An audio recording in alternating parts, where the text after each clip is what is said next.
Hello मित्रों, केम छो? सरस्वती माध्यमिक कन्या विद्या मंदिर नवा धोराळाना ऑनलाइन शिक्षण में आप सर्वेનું स्वागत है। धोरण 10 विषय विज्ञान प्रकरण नंबर 3 धातुओं અને અધાતુઓ। મિત્રો, આ પૂર્વેના વિડિયોની અંદર આપણે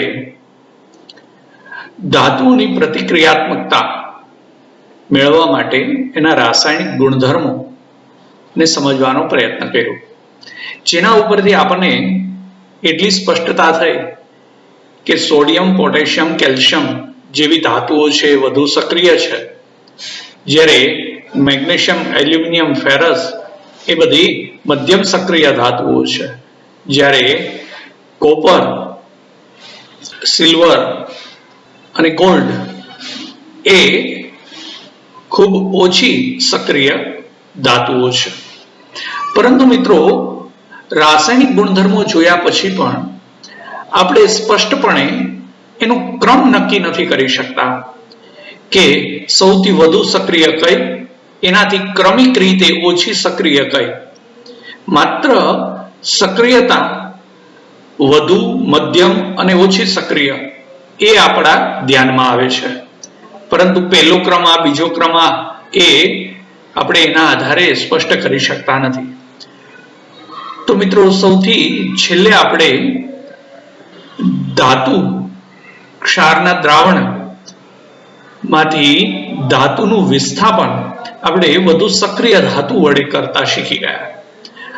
તો આ વિસ્થાપનના પ્રયોગોને આધારે આપણે દરેક તત્વોની પ્રતિક્રિયાત્મકતા બીજા તત્વોના સાપેક્ષમાં વધારે છે કે ઓછી છે એ સ્પષ્ટપણે આપણે કહી શકીએ છીએ। તો એવા 13 તત્વોની પ્રતિક્રિયાત્મકતા અથવા સક્રિયતા શ્રેણી અહીંયા આપેલી છે, આપણે એને સમજીએ। તો કોષ્ટક નંબર 3.2 માં આ સક્રિયતા શ્રેણીમાં સૌથી પહેલા પોટેશિયમ, ત્યાર પછી sodium, calcium, magnesium, aluminium, zinc, ferrous, lead અને હાઇડ્રોજન। હાઇડ્રોજનથી આ ઉપરોક્ત બધા વધુ સક્રિય છે અને કોપર, મર્ક્યુરી, સિલ્વર, ગોલ્ડ આ બધા ઓછી સક્રિય ધાતુઓ છે। તો જેમ જેમ પોટેશિયમથી નીચે આવતા જઈએ છીએ એમ એની પ્રતિક્રિયાત્મકતા ઘટે છે, એટલે કે એની સક્રિયતા છે એ ક્રમશઃ ઘટતી જાય છે। તો સૌથી વધુ સક્રિય છે પોટેશિયમ છે, એનાથી ઓછી સક્રિય સોડિયમ છે, એ જ રીતે ક્રમશઃ calcium, magnesium, aluminium, zinc, ferrous, lead, hydrogen, copper, mercury, silver અને ગોલ્ડ આ પ્રકારે 13 તત્વોની સક્રિયતા શ્રેણી અહીંયા દર્શાવેલી છે। મિત્રો, આ સક્રિયતા શ્રેણીને આપણે યાદ રાખીશું। હવે ત્યાર પછી આવે છે એના પર આધારિત બ્લુ લાઈન પ્રશ્નો, જે અત્યાર સુધી જોઈ ગયેલા દરેક બાબતોને આધારે આ બ્લુ લાઈન પ્રશ્નોના જવાબો તમારી નોંધપોથીની અંદર નોંધશો। ત્યાર પછી ધાતુઓ અને અધાતુઓ કેવી રીતે પ્રક્રિયા કરે છે, કોઈ ધાતુ હોય કે અધાતુ છે એ એકબીજા સાથે કઈ રીતે પ્રક્રિયા કરે છે એ હવે સમજવાનો પ્રયત્ન કરીએ। તો એના માટે મિત્રો, તમે ધોરણ 9 ની અંદર તત્વોની ઇલેક્ટ્રોનિક રચના શીખી ગયા છો। દરેક તત્વના અંદર ઇલેક્ટ્રોન રચના, એની અંદર કેટલા ઇલેક્ટ્રોન છે અને એની ગોઠવણી શું છે એ આપણે શીખી ગયા છીએ। એ ઉપરાંત ઉમદા વાયુઓ, જેને નોબલ ગેસીસ કહીએ છીએ, કે જેની કક્ષાઓ સંપૂર્ણ ભરાયેલી હોય છે, જેની બાહ્યતમ કક્ષા સંપૂર્ણ ભરાયેલી હોય છે, તો એવા બધા જે વાયુઓ છે એને ઉમદા વાયુઓ કહીએ છીએ। આવા જે ઉમદા વાયુઓ છે એ ખૂબ જ અલ્પ પ્રમાણમાં રાસાયણિક ક્રિયાશીલતા દર્શાવે છે। બીજી રીતે કહીએ તો એ નિષ્ક્રિય વાયુ તત્વો છે। આપણે તત્વોની પ્રતિક્રિયાત્મકતાને સંપૂર્ણ ભરાયેલ સંયોજકતા કક્ષા પ્રાપ્ત કરવાની વૃત્તિ તરીકે આપણે એને સમજી શકીએ છીએ। એનો અર્થ એ થયો કે દરેકની પ્રતિક્રિયાત્મકતા છે એનો આધાર છે એ તત્વોની બાહ્યતમ કક્ષા, જે સંયોજકતા કક્ષા છે, એ પૂર્ણ ભરાયેલી છે કે અપૂર્ણ છે એના પર આધારિત છે. તો આપણે નિષ્ક્રિય વાયુઓ અને કેટલીક ધાતુઓ તેમજ અધાતુઓની ઇલેક્ટ્રોન રચના ને સમજીએ અને એના આધારે કોઈ તત્વ બીજા તત્વ સાથે કઈ રીતે જોડાય છે એને સમજવાનો પ્રયત્ન કરીએ. તો આપણે કોષ્ટક 3.3 પરથી જોઈ શકીએ છીએ કે સોડિયમ પરમાણુની બાહ્યતમ કક્ષામાં એક ઇલેક્ટ્રોન છે. જો તે તેની m કક્ષામાંથી ઇલેક્ટ્રોન ગુમાવે તો હવે L કક્ષા સ્થાયી અષ્ટક રચના ધરાવે છે. આ પરમાણુના કેન્દ્ર પાસે હજી એટલે કે સોડિયમના કેન્દ્રમાં 11 પ્રોટોન છે અને જો m કક્ષામાંથી એક ઇલેક્ટ્રોન ગુમાવી દે તો હવે એની પાસે 10 ઇલેક્ટ્રોન રહે છે. 11 પ્રોટોન અને 10 ઇલેક્ટ્રોન રહે.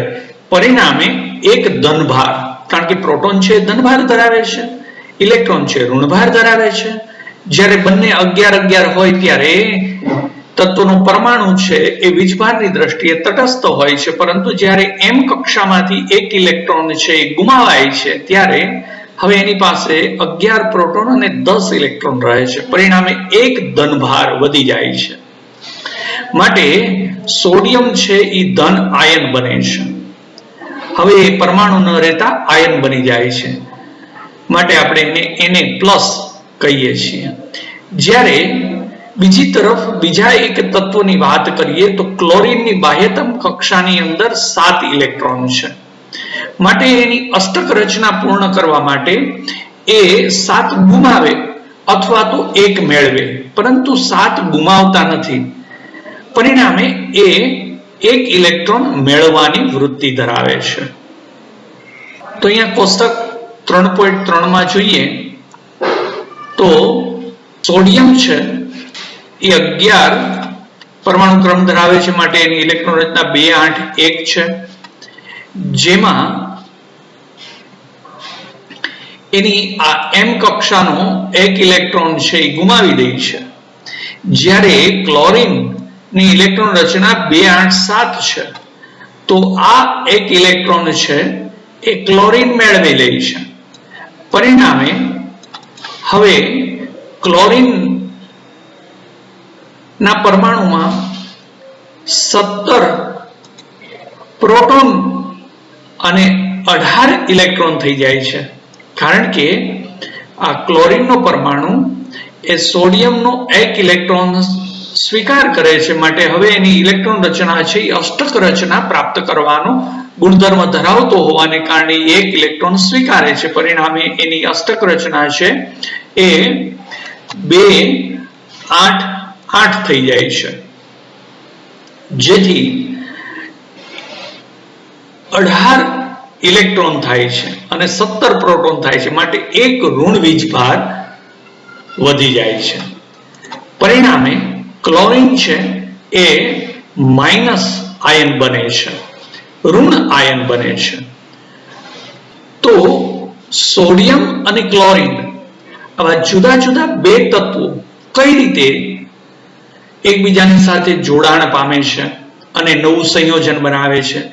તો મિત્રો જુઓ, અહીંયા એક ઉદાહરણ આપ્યું છે.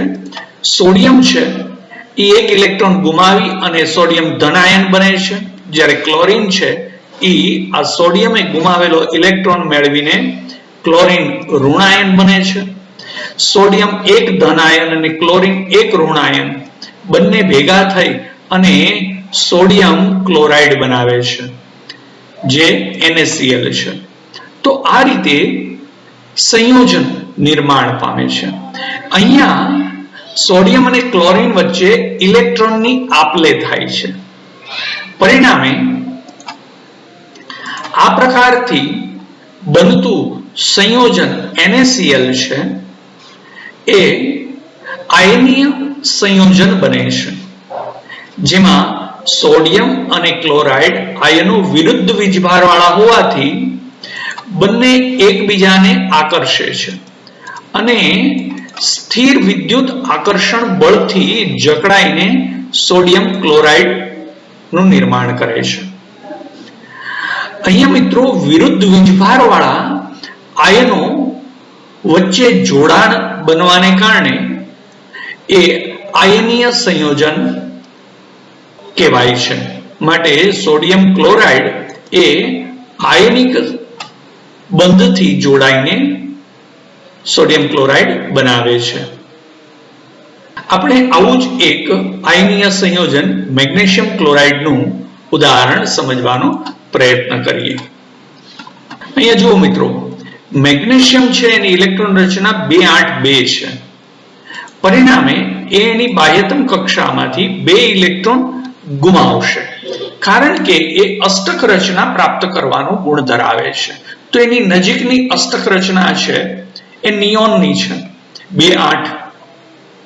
પરિણામે એ વધારાના 2 ઇલેક્ટ્રોન ત્રીજી કક્ષાના 2 ઇલેક્ટ્રોન ગુમાવશે, જે m કક્ષાના ઇલેક્ટ્રોન છે. પરિણામે હવે Mg+2 આયન થઈ જશે અને 2 ઇલેક્ટ્રોન મુક્ત કરશે. ક્લોરીન ની ઇલેક્ટ્રોન રચના 2-8-7 છે, માટે એને 1 ઇલેક્ટ્રોન જોઈએ છીએ.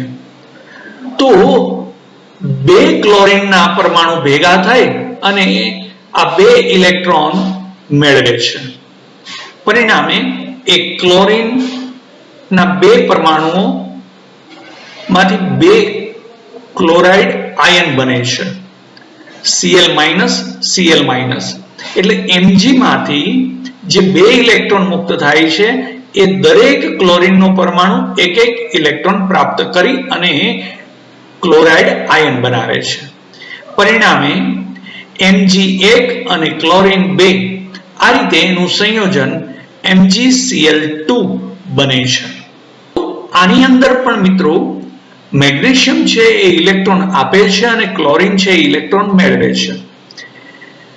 તો મેગ્નેશિયમની સંયોજકતા 2 છે, ક્લોરીનની સંયોજકતા 1 છે. પરિણામે એનું સંયોજન Mg1 ક્લોરીન 2 એટલે MgCl2 બને છે.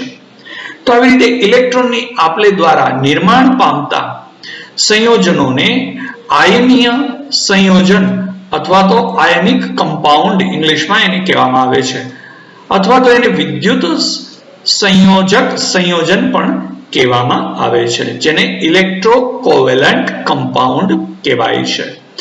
તો આવી રીતે જ્યારે ઇલેક્ટ્રોનની આપલેથી જે બંધ બને છે એને કોવેલન્ટ ઇલેક્ટ્રોવેલન્ટ બોન્ડ કહેવામાં આવે છે, અથવા તો આયનિક બોન્ડ કહેવામાં આવે છે. એટલે કે આયનિક બંધ અથવા તો વિદ્યુત સંયોજક બંધ કહેવામાં આવે છે. અને એવા સંયોજનોને આયનિક સંયોજન અથવા તો વિદ્યુત સંયોજક સંયોજન કહેવાય છે. હવે મિત્રો આપણને એક પ્રશ્ન કર્યો છે, MgCl2 માં હાજર રહેલા ધનાયન અને ઋણાયનના તમે નામ આપી શકો મિત્રો? તો 100% આપણે આપી શકીએ કે ધનાયન છે એ Mg+2 છે અને ઋણાયન છે એ ક્લોરીન -1 છે. એટલે ધનાયન અને ઋણાયન છે એ Mg+2 ધનાયન છે, જ્યારે ક્લોરીન -1 ઋણાયન છે. હવે આવા જે આયનિક સંયોજનો નિર્માણ પામે છે તો એ પ્રબળ સ્થિરતા ધરાવતા સંયોજનો છે. તો આપણે મિત્રો એક પ્રવૃત્તિને આધારે એના ગુણધર્મોને સમજવાનો પ્રયત્ન કરીએ, આયનીય સંયોજનના ગુણધર્મો. તો મિત્રો પ્રવૃત્તિ 3.13 માં sodium chloride, potassium iodide, barium chloride એવા વિવિધ ક્ષાર ની ભૌતિક અવસ્થા શું છે, એ ઉપરાંત ધાતુની ચમચી પર અલ્પ માત્રામાં આ ક્ષાર લઈ અને એને સીધા ગરમ કરીએ અને એનું ગલન બિંદુ કેવું છે એ અવલોકન કરીએ. એ ઉપરાંત આ ક્ષાર છે એ જ્યોતને કોઈ રંગ આપે છે? શું એ સંયોજન છે એ પીગળે છે? પાણીમાં, પેટ્રોલમાં કે કેરોસીનમાં એને ઓગળવાનો પ્રયત્ન કરીએ તો એમાં દ્રાવ્ય થાય છે? આકૃતિ બાજુમાં દર્શાવેલી આકૃતિ 3.7 અને 3.8 એમાં 3.8 માં દર્શાવ્યા પ્રમાણે વિદ્યુત પરિપથ બનાવો અને કોઈ ક્ષારના દ્રાવણમાં વિદ્યુત ધ્રુવ દાખલ કરો અને પછી તમે અવલોકન કરો મિત્રો કે ક્ષારના નમૂનાઓ છે એને ચકાસો કે એ વિદ્યુતનું વહન કરે છે. સંયોજનની આ પ્રકૃતિ વિશે તમે શું અનુમાન લગાવો છો? તો આ પ્રવૃત્તિના આધારે આપણે આયનિક સંયોજન વિશે એક ચોક્કસ અવલોકન કર્યા બાદ એના તારણ પર આવીએ છીએ. અહીંયા કોષ્ટક 3.4 ની અંદર કેટલાક આયનિક સંયોજનોના ગલન બિંદુ અને ઉત્કલન બિંદુ દર્શાવેલા છે. જેમ કે સોડિયમ ક્લોરાઇડ, એનું ગલન બિંદુ 1074 કેલ્વિન અને ઉત્કલન બિંદુ 1686 કેલ્વિન છે. આ રીતે લિથિયમ ક્લોરાઇડ, કેલ્શિયમ ઓક્સાઇડ અને મેગ્નેશિયમ ક્લોરાઇડના ગલન બિંદુ અને ઉત્કલન બિંદુ આપેલા છે. મિત્રો જોશો કે એનું ગલન બિંદુ અને ઉત્કલન બિંદુ ખૂબ ઊંચા છે. તો આપણે આવા આયનિક સંયોજનના સામાન્ય ગુણધર્મોને હવે સમજીએ. તો પહેલો ગુણધર્મ છે એનો ભૌતિક સ્વભાવ. સામાન્ય રીતે આવા આયનિક સંયોજનો છે એ રૂમ ટેમ્પરેચરે એટલે કે ઓરડાના તાપમાને ઘન સ્થિતિ ધરાવતા હોય છે અને સખત હોય છે. મિત્રો એની અંદર ધન અને ઋણ આયનો વચ્ચે પ્રબળ આકર્ષણ બળ હોવાને કારણે આવા સંયોજનો છે એ સામાન્ય રીતે ઘન અને સખત હોય છે. આ સંયોજન સામાન્ય રીતે થોડા બરડ એનો સખ્તાઈનો ગુણ છે, પરંતુ એ બ્રિટલ હોય છે. એ સંયોજનો બરડ હોય છે. એને દબાણ આપતા તૂટીને નાના નાના ટુકડાઓમાં વિભાજિત થઈ જાય છે. બીજો ગુણધર્મ જોઈએ એનું ગલન બિંદુ અને ઉત્કલન બિંદુ. તો સામાન્ય રીતે આયનીય સંયોજનો છે એ ઊંચા ગલન બિંદુ અને ઉત્કલન બિંદુ દર્શાવે છે, જે આપણે કોષ્ટક 3.4 માં જોયું. કારણ કે એના આયનો વચ્ચે પ્રબળ આયનીય આકર્ષણ બળ હોય છે અને એ તોડવા માટે વધારે ઉષ્માની જરૂરિયાત પડતી હોય છે. પરિણામે એનું ગલન બિંદુ અને ઉત્કલન બિંદુ પણ ઊંચા હોય છે. ત્યાર પછી જોઈએ મિત્રો દ્રાવ્યતા. તો આ વિદ્યુત સંયોજક સંયોજનો છે એ સામાન્ય રીતે પાણીમાં દ્રાવ્ય તેમજ કેરોસીન અને પેટ્રોલ જેવા કાર્બનિક દ્રાવકોની અંદર અદ્રાવ્ય હોય છે. સામાન્ય દ્રાવક એટલે પાણીની અંદર એ દ્રાવ્ય હોય છે, જ્યારે કાર્બનિક દ્રાવક કેરોસીન, પેટ્રોલ જેવા કાર્બનિક દ્રાવકોની અંદર એ અદ્રાવ્ય હોય છે. ત્યાર પછી જોઈએ મિત્રો વિદ્યુતનું વહન. આવા આયનિક સંયોજનના દ્રાવણમાંથી વિદ્યુતનું વહન એ વીજભારિત કણોની ગતિશીલતાને કારણે થાય છે. એનો અર્થ એ થયો કે આવા આયનિક સંયોજનોનું બનાવેલું દ્રાવણ છે એ વિદ્યુતનું વહન કરે છે. સામાન્ય રીતે આ આયનિક સંયોજનો જ્યારે ઘન અવસ્થામાં હોય છે ત્યારે વિદ્યુતનું વહન કરતા નથી, પરંતુ જ્યારે એને પાણીની અંદર દ્રાવ્ય કરી દઈએ ત્યાર પછી બનાવેલું એનું દ્રાવણ છે એ વિદ્યુતનું વહન કરે છે. તો મિત્રો આપણે આયનિક સંયોજનના ગુણધર્મો જોયા. હવે એના પર આધારિત બ્લુ લાઈન પ્રશ્નો આવે છે. એ પ્રશ્નોને તમે જે બાબતો સમજ્યા છો એના આધારે એ પ્રશ્નોના જવાબો તમારી નોંધપોથીની અંદર નોંધવાનો પ્રયત્ન કરશો. હવે આપણે આગળનો મુદ્દો જોઈએ છીએ ધાતુઓની પ્રાપ્તિ. આ બધી ધાતુઓ છે એ આપણને ક્યાંથી પ્રાપ્ત થાય છે? તો મિત્રો પૃથ્વીનો પોપડો, જેને આપણે ભૂપૃષ્ઠ કહીએ છીએ, એ આ ધાતુઓનો સૌથી અગત્યનો મોટો સ્ત્રોત છે. દરિયાનું પાણી પણ સોડિયમ ક્લોરાઇડ અને મેગ્નેશિયમ ક્લોરાઇડ જેવા દ્રાવ્ય ક્ષારો ધરાવે છે. જે તત્વો કે સંયોજનો પૃથ્વીના ભૂપૃષ્ઠમાંથી કુદરતી રીતે મળે છે આવા સંયોજનોને ખનિજો કહે છે. કેટલીક જગ્યાએ મિત્રો ખનિજો છે કોઈ ચોક્કસ ધાતુનું ઘણું ઊંચું ટકાવાર પ્રમાણ ધરાવે છે, જેથી એમાંથી એ ધાતુનું નિષ્કર્ષણ છે એ વધુ લાભદાયી બની શકે છે. આવી ખનિજોને જે તે ધાતુની કાચી ધાતુ એટલે કે અયસ્ક અથવા તો ઓર્સ કહેવામાં આવે છે. સંયોજનોની અંદર જે ધાતુનું ટકાવાર પ્રમાણ વધારે હોય, એ મેળવવું હિતાવહ હોય, લાભદાયી હોય, તો જે તે સંયોજન એ ખનિજને જે તે ધાતુની કાચી ધાતુ આપણે એને કહીએ છીએ. તો હવે મિત્રો સમજીએ કાચી ધાતુનું નિષ્કર્ષણ કઈ રીતે એ મેળવી શકાય છે. તો તમે મિત્રો ધાતુઓની સક્રિયતા શ્રેણી વિશે 13 ધાતુની સક્રિયતા શ્રેણી જોઈ ગયા છો અને આસાનીથી સમજી શકો છો કે કાચી ધાતુમાંથી કેવી રીતે ધાતુ નિષ્કર્ષિત થાય છે. કેટલીક ધાતુઓ પૃથ્વીના ભૂપૃષ્ઠમાંથી મુક્ત અવસ્થામાં મળી આવે છે, પરંતુ બધી ધાતુઓ આવા મુક્ત અવસ્થામાં મળતી નથી. કેટલીક ધાતુઓ છે એ જુદા જુદા પ્રકારના સંયોજનના સ્વરૂપની અંદર મળી આવે છે. સક્રિયતા શ્રેણીની અંદર જે સૌથી ઓછી સક્રિય એટલે કે તળિયે રહેલી ધાતુઓ છે એ સૌથી ઓછી સક્રિય ધાતુઓ છે, અને આવી ઓછી સક્રિય ધાતુ છે એ મુક્ત અવસ્થામાં મળી શકે છે, જેમ કે સોનું, ચાંદી, પ્લેટિનમ વગેરે. કોપર છે એ પ્રમાણમાં મુક્ત અવસ્થામાં ઓછું મળે છે.